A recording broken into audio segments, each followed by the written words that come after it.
Good morning student. देखिएगा 12th class के लिए थर्ड चैप्टर का जो रिवीजन चल रहा है उसके बारे में हम डिस्कस करते हैं। जो कल की क्लास थी उसके अंदर हमने सेल के बारे में, रेसिस्टेंस के बारे में, इलेक्ट्रिक करंट के बारे में, ड्रिफ्ट वेलोसिटी एटसेट्रा इन टॉपिक के बारे में डिस्कस किया था। आज इस चैप्टर का सेकंड पार्ट हम स्टार्ट करते हैं। ये थर्ड चैप्टर है, ठीक है। ये चैप्टर 6 के नाम से इसमें सेव है, तो इससे कंफ्यूज नहीं होना है, क्योंकि एक्चुअली क्या है कि ये जो टॉपिक है छोटे छोटे पार्ट्स में डिवाइड कर रखे हैं, यूनिट वाइज डिवाइड कर रखे हैं, तो काफ़ी इम्पोर्टेंट। और इस वाले पार्ट से जो आज हम इस वाले पार्ट से हमेशा बोर्ड में क्वेश्चन आता है, क्योंकि ये वाला पार्ट है काफ़ी इम्पोर्टेंट है एग्जाम से रिलेटेड। तो सबसे पहले हम बात करते हैं किरचॉफ रूल, ठीक है। किरचॉफ रूल क्या होता है कि हम किसी भी सर्किट के अंदर से जब करंट कैलकुलेट करते हैं तो हम ओम के नियम से उसको सोल्व कर सकते हैं। लेकिन कुछ सर्किट जिनके अंदर एक से ज़्यादा बैटरी कनेक्टेड है और वो कुछ कॉम्प्लेक्स टाइप के सर्किट हैं, अगर हम उनको सोल्व करें तो उनका सॉल्यूशन ओम के नियम से पॉसिबल नहीं है। तो जो कॉम्प्लेक्स सर्किट होते हैं उनको सोल्व करने के लिए हम किसका यूज करते हैं? किरचॉफ के नियम का, ठीक है। अब देखिएगा, किरचॉफ एक साइंटिस्ट थे, उसके नाम पर ही ये क्या रखा गया है, किरचॉफ का नियम रखा गया है। अब किरचॉफ ने दो नियम बनाए थे। पहला था किरचॉफ करंट लॉ, जिसको हम जंक्शन लॉ भी बोलते हैं, ठीक है। जंक्शन क्या होता है उसके बारे में भी हम आगे बात कर लेंगे। पहले हम बात करते हैं Kirchhoff current law. Kirchhoff current law क्या कहता है? At any electric circuit algebraic sum of all current at a junction in the circuit is zero, known as Kirchhoff current law. यानी पहले हम बात करते हैं जंक्शन के। जंक्शन क्या होते हैं कि वो पॉइंट जहाँ पर करंट है वो दो से अधिक दिशा में जाता है। जैसे कि ये एक पॉइंट हो गया, ये जंक्शन नहीं कहलाएगा, क्योंकि यहाँ से करंट तो दो ही दिशा में जा रहा है, ठीक है। अगर यहाँ पर मिनिमम 3 ब्रांच होनी चाहिए, जंक्शन के लिए कंडीशन क्या है कि मिनिमम 3 ब्रांच उस पर मिलनी चाहिए। तो क्या कहता है किरचॉफ का नियम कि अगर हम बात करें कि किसी भी जंक्शन पर जो टोटल करंट है वो कितना होता है? जीरो। जैसे ये हमने एक जंक्शन मान लिया, ठीक है। यहाँ से करंट ऐसे जा रहा है, यहाँ से करंट आ रहा है, इस तरह से हमने इसको ऐसे कर दिया और इस तरह से हमने ऐसे। यानी इस जंक्शन की बात करें तो ये मान लेते I1 है, I1 और I2 ये जंक्शन के टुवार्ड्स हो रहे हैं, और I3 और I4 ये जंक्शन से अवे हैं। यानी I1, I2 और I3 और I4 का जो सम है वो कितना होगा? जीरो। यानी किसी भी जंक्शन के ऊपर नेट करंट है वो कितना होता है? जीरो। यानी अब देखिएगा, जो जंक्शन की तरफ आता है उसको हम पॉजिटिव लेते हैं और जो जंक्शन की दूर जाता है उसको हम नेगेटिव। यानी I1 plus I2 minus I3 minus I4 ये कितना होगा? जीरो होगा। यानी आने वाला करंट बराबर किसके होता है? जाने वाले का करंट। क्लियर? तो यही क्या होता है किरचॉफ का फर्स्ट रूल। यानी नेट करंट कितना होता है? जीरो। अब देखिएगा, एक क्वेश्चन बनता है बहुत अच्छा यहाँ से कि किरचॉफ का पहला नियम है किस लॉ को फॉलो करता है, ठीक है ना। तो देखिएगा, पहले इसके एक दो फैक्टर बात करते हैं। KCL किरचॉफ करंट रूल या लॉ, ठीक है। तो ये क्या होता है कि करंट लॉ होता है, ठीक है, कि किसको? Conservation of charge. ये काफ़ी इंपॉर्टेंट लाइन है। किरचॉफ का फर्स्ट नियम किस लॉ को फॉलो करता है? कंजर्वेशन ऑफ चार्ज, ठीक है ना। और ये क्लोज लूप और ओपन लूप दोनों के लिए वैलिड है, ठीक है ना। अब देखिएगा, सेकंड की अगर हम बात करें किरचॉफ वोल्टेज रूल, ठीक है ना। ये सेकंड लॉ है जिसको हम लूप लॉ के नाम से भी जानते हैं। लूप क्या होता है ये हमने पहले वीडियो में डिस्कस कर चुके हैं कि किसी भी सर्किट का जो क्लोज पाथ है, यानी जिसके अंदर रेसिस्टेंस भी हो सकते हैं, बैटरी भी हो सकती हैं, एक से ज़्यादा बैटरी भी हो सकती हैं और बैटरी नहीं भी हो सकती है। लेकिन कैसा होना चाहिए, वो क्लोज पाथ होना चाहिए, मिनिमम एक रेसिस्टेंस होना चाहिए उसके अंदर, या मिनिमम एक बैटरी होनी चाहिए, वो क्या कहलाता है, लूप कहलाता है। ठीक है। अब वोल्टेज लॉ क्या कहता है कि किसी भी क्लोज लूप के अंदर जो करंट और रेसिस्टेंस का जो प्रोडक्ट है यानी आई आर है, वो किसके बराबर होता है, टोटल ईएमएफ के बराबर होता है। क्लियर। यानी ये किसका सेकंड रूल है कि जो आई आर है वो किसके बराबर होगा, टोटल ईएमएफ के, यानी समेशन ईएमएफ बराबर आई आर। ये सेकंड नियम है। ठीक है। इसकी लैंग्वेज पढ़ना आपको बिल्कुल इजी समझ में आ जाएगा। अब देखिएगा इसके कुछ इम्पोर्टेंट पॉइंट है। देखिएगा इस रिवीजन को अगर आपको किरचॉफ नियम नहीं आता है तो आप एक बार वीडियो देखें जो हमने ग्रुप के अंदर अपलोड कर रखे, क्योंकि एग्जाम से दृष्टि से काफ़ी इम्पोर्टेंट टॉपिक है ये और थोड़ा बड़ा टॉपिक है। इसमें एक एक पॉइंट इम्पोर्टेंट है कि करंट की डायरेक्शन हम कैसे सेट करें या लूप की डायरेक्शन कैसे सेट करें, तो उसके लिए आप एक बार वीडियो देखें अगर आपको रिवीजन में कहीं दिक्कत आती है तो। ठीक है। फिर भी हम कोशिश करेंगे कि आपको रिवीजन प्रॉपर तरीके से समझ में आए। अब इसके लिए आपको कुछ इम्पोर्टेंट पॉइंट हैं उनको ध्यान रखना है कि पहला क्या है कि जो KVL है वो केवल और केवल क्लोज लूप के लिए वैलिड है। कौन से लूप के लिए, क्लोज। ठीक है ना। और इसको हम क्या बोलते हैं, लूप लो बोल रहे हैं, लूप लो, क्योंकि ये क्लोज लूप के लिए है इसलिए लूप बोलते हैं। ठीक है ना। और ये किसको फॉलो करता है, it follow conservation of energy. सबसे इंपॉर्टेंट पॉइंट क्या है कि किरचॉफ का सेकंड नियम है वो कौन से नियम को फॉलो करता है, वो फॉलो करता है कंजर्वेशन ऑफ एनर्जी। ठीक है ना। फर्स्ट लॉ किसको फॉलो करता है, कंजर्वेशन ऑफ चार्ज को।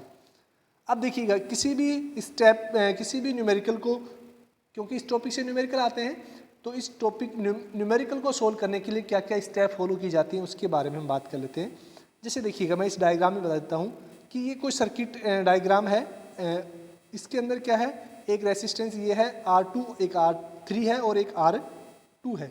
तीन रेसिस्टेंस जुड़े हैं R1, R2 और R3। एक बैटरी जुड़ी हुई है यहाँ पर। अगर इस दिशा में देखें सेकेंड लूप में कोई बैटरी नहीं है, तो आप यहाँ से कैलकुलेशन कर सकते हैं कि describe the current in all direction. ठीक है ना। आप करंट को किसी भी दिशा में ले सकते हैं, वो आपके है। देखिएगा यहाँ से प्लस से करंट इधर चला I, हमने माना कि इस वाली ब्रांच में R3 में I1 करंट चला गया, तो इसमें कितना बचेगा, I माइनस I1। यहाँ से I1 वापस आएगा, इस पॉइंट पर पहुँचेंगे, T पॉइंट पर पहुँचेंगे, तो नेक्स्ट करंट कितना हो जाएगा, I minus I1 plus I1, यानी नेट करंट कितना हो गया, I। यानी जितना करंट आप बैटरी से निकालते हैं उतना ही करंट बैटरी के अंदर वापस जाना चाहिए। क्लियर। अब देखिएगा, तो पहला तो क्या है कि आप करंट ड्रॉ कीजिए कि बैटरी से करंट। अब देखिए अगर सर्किट में दो से अधिक बैटरी है तो भी आप दोनों से ले सकते हैं या एक से भी ले सकते हैं, वो आपके ऊपर डिपेंड करता है। ठीक है। अब साइन कन्वेंशन, ठीक है ना, जहां से करंट एंटर करे वो पॉजिटिव लिखना है और जहां से करंट निकले उसको क्या करना है, नेगेटिव। ठीक है। जब ये न्यूमेरिकल करेंगे तब आपको क्लियर होगा। ठीक है। तो देखिएगा यहाँ से करंट है, वो देखिए ऐसा भी कोई जरूरी नहीं है कि आप किसको पॉजिटिव लें किसको नेगेटिव, ये आपके ऊपर डिपेंड करता है। तो मैंने जो न्यूमेरिकल कराए हैं उसको देखना एक बार वीडियो के लिए। ठीक है। तो वो आपको अलग अलग बुकों में अलग अलग तरीके से मिल जाएंगे। ठीक है। अब ये है जो क्वेश्चन है, ये पहला फाइंड द वैल्यू ऑफ आई की वैल्यू है, ये आपका किरचॉफ का फर्स्ट नियम से आप निकाल सकते हैं कि आने वाला करंट बराबर जाने वाला करंट। ठीक है। यहाँ से हम कैलकुलेट कर सकते हैं। तो ये जो न्यूमेरिकल्स हैं बच्चों, इनको करने की कोशिश करना। अगर ये न्यूमेरिकल नहीं होते हैं तो एक बार आप वीडियो को ज़रूर देखना। ये जो न्यूमेरिकल है ये भी आपकी बुक का ही न्यूमेरिकल है, बहुत इंपॉर्टेंट न्यूमेरिकल है, तो आप इसको सोल्व करने की कोशिश करना। इस वाले को स्पेशली अगर नहीं आता है तो मुझे बताना, मैं इसको बताऊंगा बोर्ड पे। बिल्कुल इजी न्यूमेरिकल है ये वाला। ठीक है।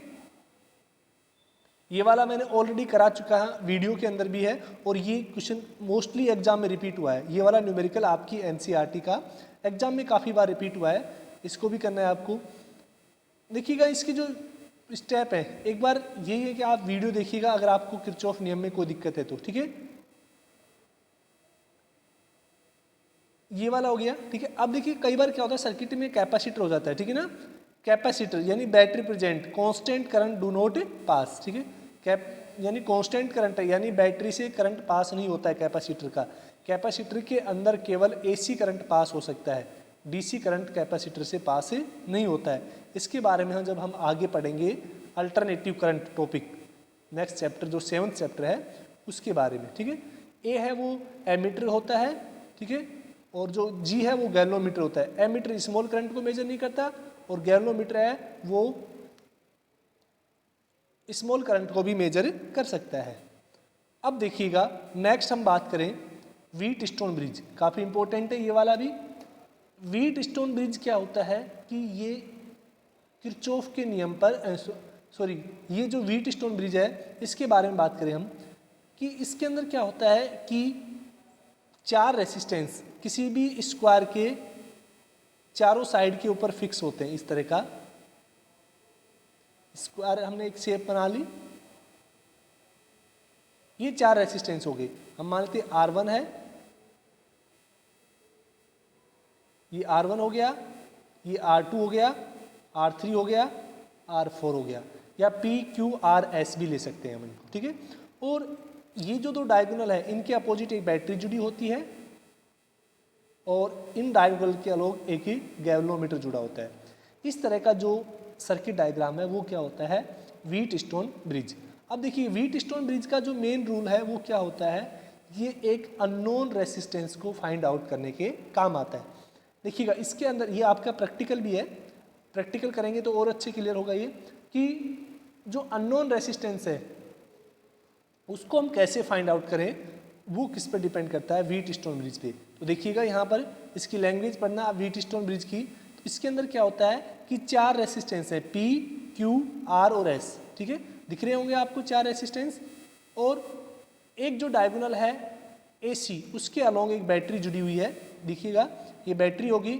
और जो डायगोनल BD है उसके अलोंग क्या जुड़ा हुआ है, एक गैल्वेनोमीटर जुड़ा हुआ है, ठीक है। जब wheat stone bridge balance state में होता है तो उसके BD यानी जो गैल्वेनोमीटर वाली ब्रांच है उसमें करंट फ्लो नहीं होता है। तो बैलेंस स्टेट में क्या हो जाएगा, PQ/RS, P/Q equal to R/S। ये जो रेशियो है ये हमेशा क्या होगा, इक्वल होगा, ठीक है। तो ये प्रिंसिपल हो गया कि व्हीट स्टोन ब्रिज, ठीक है, if the variable resistance varying in the such a manner that deflection in the galvanometer become 0, यानी हम इसके अंदर एक रेसिस्टेंस इन चारों में से ये जो R है ये वेरिएबल रेसिस्टेंस है, P और Q फिक्स होते हैं, R को हम वेरी कर सकते हैं, और जो S होता है वो अननोन रेसिस्टेंस होता है जिसको हमें फाइंड आउट करना होता है। तो हम R को वेरी करा के इस तरह से सेट करते हैं कि गैल्वेनोमीटर के अंदर डिफ्लेक्शन कितना हो जाता है, 0, यानी उस कंडीशन को हम क्या बोलते हैं, बैलेंस कंडीशन बोलते हैं। क्लियर। तो बैलेंस कंडीशन के लिए क्या हो जाएगा कि P/Q किसके बराबर हो जाएगा, R/S के, ठीक है। हम इसको किरचॉफ के नियम से प्रूव भी कर सकते हैं, ठीक है। तो ये हमने किरचॉफ के नियम से प्रूव कर सकते हैं। इसके अंदर बैलेंस कंडीशन में IG 0 क्यों हो जाएगा, क्योंकि उसके अंदर से कोई करंट फ्लो नहीं होगा, इसलिए जब हम इसको सोल्व करेंगे तो ये P/Q इक्वल टू R/S हो जाएगा। तो व्हीट स्टोन ब्रिज से रिलेटेड एक न्यूमेरिकल दे रखा है आपको, ठीक है, इसको आपको कैलकुलेट करना, अगर कोई दिक्कत होती है तो आप पूछ सकते हैं, ठीक है। देखो न्यूमेरिकल एक बार आप अपने मेथड से किया करें, ठीक है, मैंने जो मेथड बताए उससे रिलेटेड आप केवल आंसर देखें, आपका आंसर सेम होना चाहिए, फिर चाहे आप कोई से भी मेथड से करें। अब देखिएगा मीटर ब्रिज, ये वाला प्रैक्टिकल भी है आपके व्हीट स्टोन की तरह ही। मीटर ब्रिज क्या होता है कि ये व्हीट स्टोन ब्रिज के प्रिंसिपल पर वर्क करता है। क्लियर।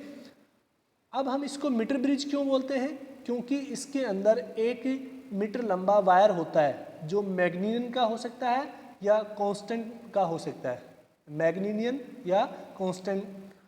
तो मैग्नीशियन का वायर क्यों यूज होता है, क्योंकि जो मैग्नीशियन होती है वो एक एलॉय होती है जिसका टेम्परेचर कोफिशिएंट ज़्यादा होता है, यानी उसके अंदर से करंट फ्लो होने पर उसका टेम्परेचर इंक्रीज नहीं होता है।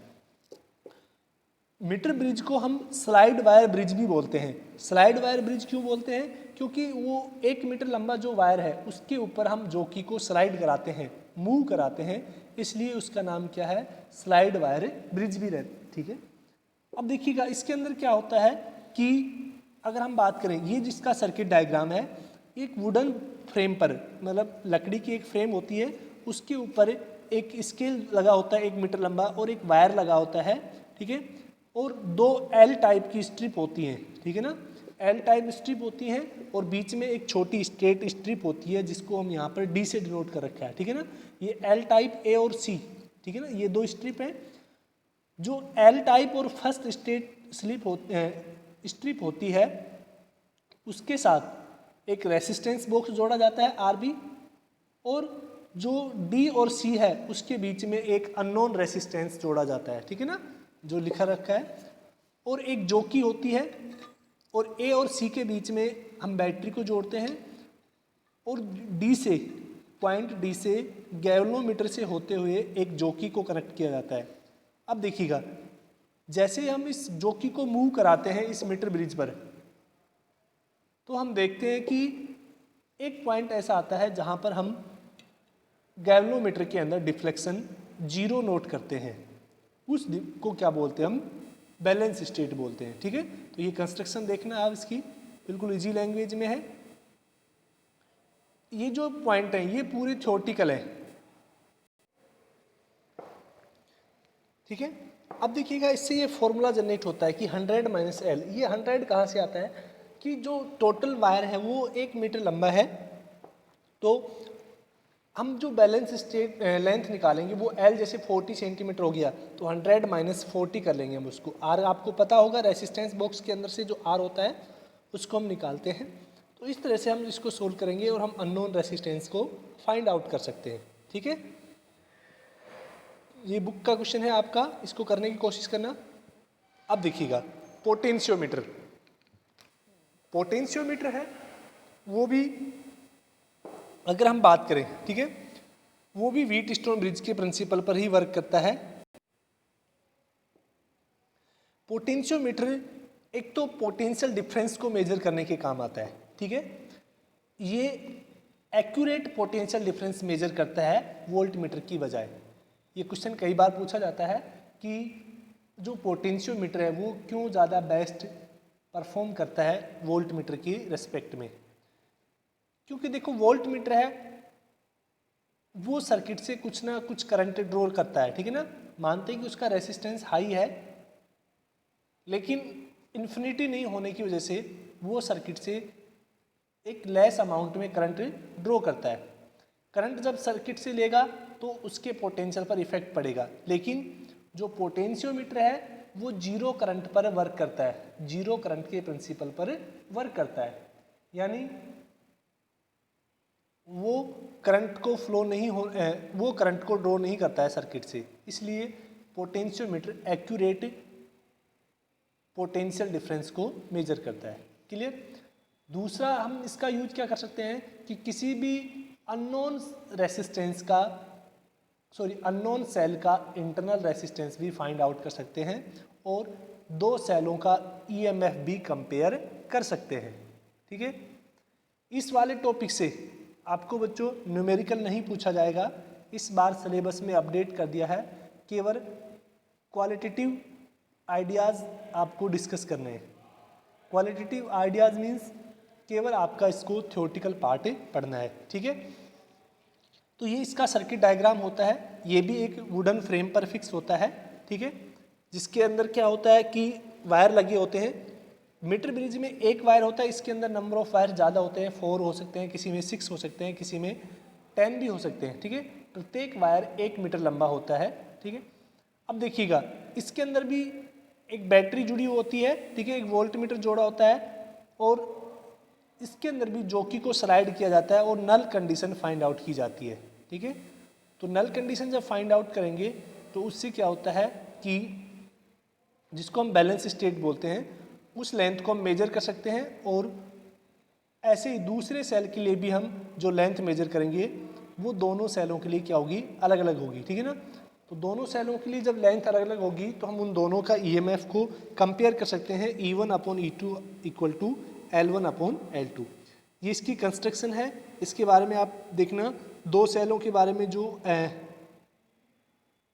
कंपेयर करना है ईएमएफ, उसके बारे में भी ये वाला जो पोटेंशियोमीटर ये भी आपकी बोर्ड के अंदर प्रैक्टिकल है, ठीक है। तो ये थ्योरेटिकल पार्ट है, इसमें कुछ समझाने का है नहीं, ऐसा डेरिवेटिव पार्ट, ठीक है। यानी बस इसका जो यूज है, ये फॉर्मूले वगैरह है, इसमें अगर कहीं दिक्कत आती है तो आप पूछ सकते हैं, ठीक है। अदरवाइज आपको इसको नोट करना है सेम एज इट इज, ठीक है। यहाँ न्यूमेरिकल नहीं करना है, ये ध्यान रखना है, इस वाले टॉपिक से न्यूमेरिकल नहीं पूछे जाएंगे पोटेंशियोमीटर से, ठीक है ना। मीटर ब्रिज वगैरह के आप न्यूमेरिकल कीजिए, काफ़ी इजी है। देखिएगा, आप दूसरी बुक प्रेफर करने की बजाय आप एनसीईआरटी से ध्यान दीजिए, ठीक है ना। पोटेंशियल ग्रेडियंट क्या होता है कि पोटेंशियल पर यूनिट लेंथ में जो चेंज होता है, ठीक है ना, उसको हम क्या बोलते हैं, potential gradient. The defined as the ratio of potential difference between whole wire to the total length, यानी पर यूनिट लेंथ का जो पोटेंशियल डिफरेंस है उसको ही हम क्या बोलते हैं, पोटेंशियल ग्रेडियंट बोलते हैं। अब देखिएगा, पोटेंशियल ग्रेडियंट है वो किन फैक्टर पे डिपेंड करता है, इनको आपको याद रखने हैं सारे, ठीक है ना। ये प्रैक्टिकली मतलब प्रिकॉशंस हैं, क्या क्या यूज करने, ये प्रैक्टिकल के अंदर होती हैं, ठीक है।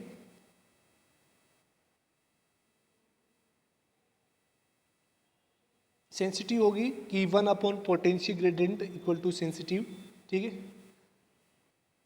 तो ये पूरा जो टॉपिक है, ठीक है, उसको आपको राइट डाउन करना है। आज के लिए इतना ही, थैंक यू। बस एक इसमें एक क्वेश्चन और पढ़ना है कि जो आपको गिवन है कि पोटेंशियोमीटर को हम क्यों ज़्यादा प्रेफर करते हैं किसकी रिस्पेक्ट में, वोल्ट मीटर के। इसका आपको ध्यान रखना है कि पोटेंशियोमीटर है वो एक जीरो करंट कंज्यूम करता है, किससे, सर्किट से, यानी वो नल करंट मेथड पर वर्क करता है, इसलिए वो प्रॉपर पोटेंशियल डिफरेंस कैलकुलेट करता है, इसलिए हम पोटेंशियोमीटर को ज़्यादा प्रेफर करते हैं। आज के लिए इतना ही, थैंक यू।